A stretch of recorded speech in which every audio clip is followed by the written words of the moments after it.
In my opinion, The Rings of Power has made one of the biggest mistakes you can make when it comes to making a piece of entertainment, and allow me to explain why. There's a scale when it comes to film, and at one end are the marvels of cinema. And by marvels of cinema, I don't mean Marvel cinema. Ugh.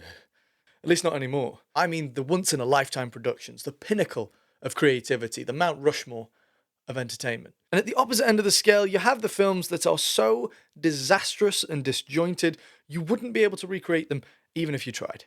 Now, you might be fooled into thinking that I'd place The Rings of Power right down at the bottom end of that scale, but that's not the case. You see, the failing of The Rings of Power doesn't come from the fact that it sat right down at the bottom end of that scale. No, it comes from the fact that it sat slap bang in the middle. You see, the pieces of work that sit at the far ends of the spectrum invoke the strongest emotions, therefore contributing to a more entertaining experience. Whether it's good and it leaves you in awe as it's redefined what you know to be entertainment, or it's such a cataclysmic catastrophe that you couldn't help but feel humoured or maybe even angered, left utterly confused, because at the end of the day, you've experienced something so bad, it's good, as you've experienced something new. This can't be said, however, for the Marvin Nash productions that find themselves stuck in the middle. They're devoid of enough creativity to be laughed with, and they lack the blissful ignorance to be laughed at. They leave you feeling nothing at all, completely empty.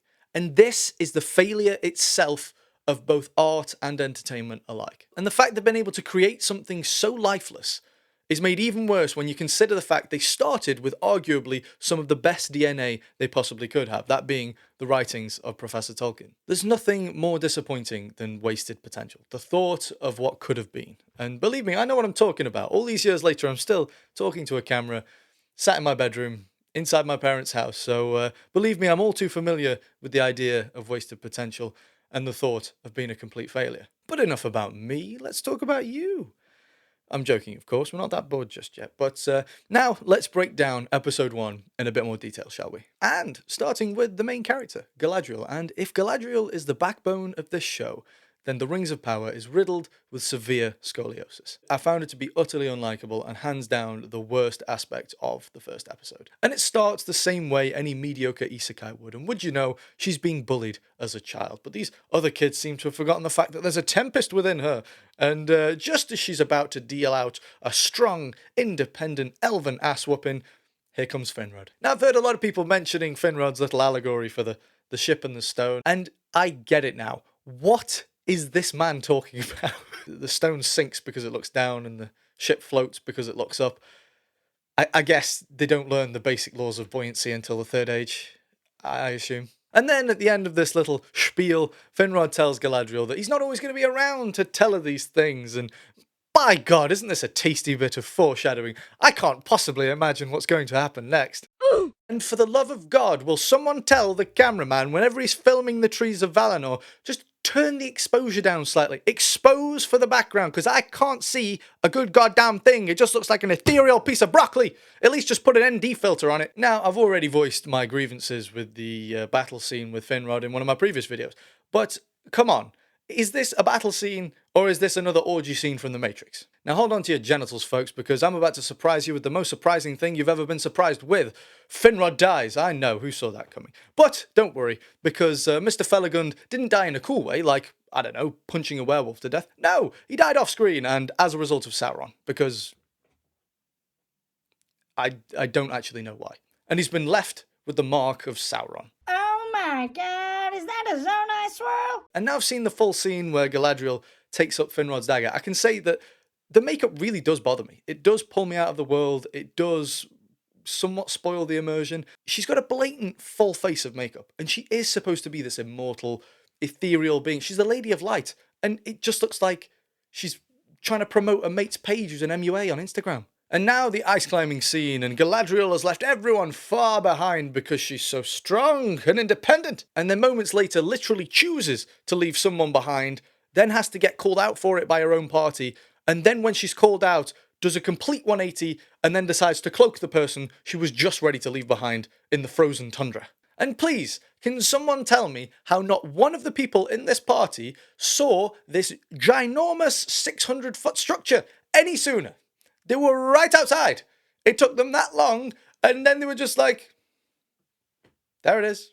Now, one thing they seem to be doing a lot in episode 1 is they seem to be leaving dramatic pauses after like moments of dialogue to sort of give the audience time to absorb the awesomeness and dissect the intellect. But I found myself using this time to place my forehead firmly in the palm of my hand because most of these lines are just utterly cringeworthy. The bit that sticks in my head is the bit where the guy is like, "My hands are beyond feeling," and Galadriel's like, "This place is so evil. Our torches give off no warmth," and then just kind of like slowly drifts off screen like this, and just like gives it like a bit of a mic drop moment, and you're just like, What? and can we please take a moment to acknowledge the fact that the elven swords look like bionicle weapons?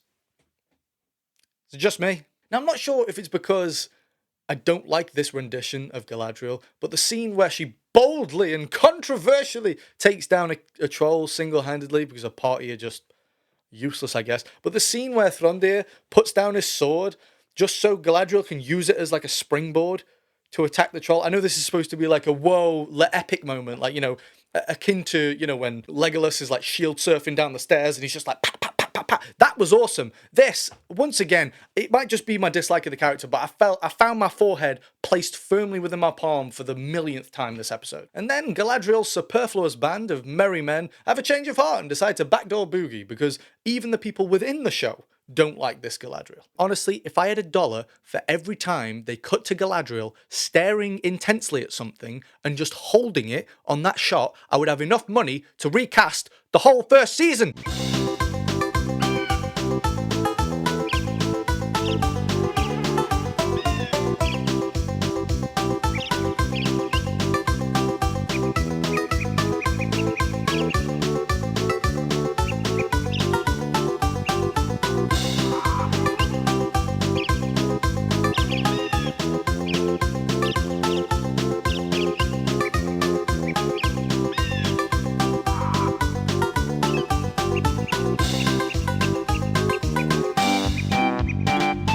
And then cut to the hunters, and sweet baby Jesus, you are thrown headfirst into a pantomime. I was half expecting Widow Twanky to come out, and I'd have to shout, "He's behind you!" The acting and the dialogue is... I was going to try and make it like dramatic and funny. It's disappointing. It's really, really disappointing. It's just not good enough.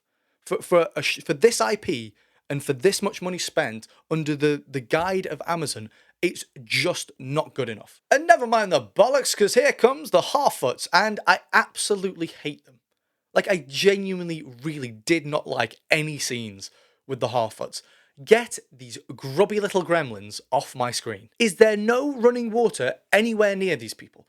I'm trying to watch them and take their scenes seriously, and my mind is just going, put them in the bath, put them in the bath, put him in the bath. Look, controversial may be, but I like Lenny Henry. I do. He was always that funny guy on the TV when I was a kid, and I've got a soft spot for him. But what on earth is his accent? The first few lines of his dialogue, he goes from like Somerset to Irish to then even like slightly Jamaican at one point, and I'm just like, I think the general consensus is that their accents are supposed to be Irish, which is just, I mean, that's fantastic. The one thing the people of Ireland really wanted is another depiction of like a cheap tapping a man into your fiddly-dee type of representation. I'm sure they're buzzing about that. Thanks, Amazon. And like, just a weird little side note, there's this one scene where female Frodo like picks up a snail and she just kind of goes, hey, it just gives me the heebie-jeebs, man. But like I say, episode 1, I am not enjoying the Harfoots at all. Whenever they're on screen, it feels like I'm watching some like weird BBC kids show from like the early noughties, and I can't get into it. And now back to the elves, and we join Elrond, who's a little more camp than I remember him being. Yes, Captain Elrond is now writing poetry for Gil-galad. I get it. Cool. And talking of Gil-galad, something isn't quite clicking with the look of this Gil-galad. I don't know what it is. Just something isn't quite meshing with me. I don't know whether it's his stupid fat ears or what, but I just don't like the look of him. And then a little bit later, Galadriel begins to explain to Elrond about the mark of Sauron. And Captain, politician / poet Elrond's response is, we'll have time for that later. Let's talk about you. I'm sorry, what, Elrond? You've actually got me on Galadriel's side, because I don't think this is the best time for gossiping. What are you talking about? And then we're slapped across the face with what is possibly the worst section of episode 1. It is over. The evil is gone. Then why is it not gone from in here? And then literally right after this, Guinea Pig Reel decides to deliver us this masterclass in acting. It is only natural to feel conflicted. Conflicted? And then the infamous, "You have not seen what I have seen." Scene. But you have not seen what I've seen. I have seen my share. You have not seen what I have seen. I mean, what the Mary J. Blige am I watching? Is this the kind of torture that Gollum endured in Barad-dûr? I mean, no wonder he gave him up. Like, they would have got, I would have got 1 minute into this episode, I would have been like, Baggins, Shire, he lives here, next to this person, he knows that person, he works here, this is a social security number. Do you want his IMEI number? I mean, I can get you that if you want.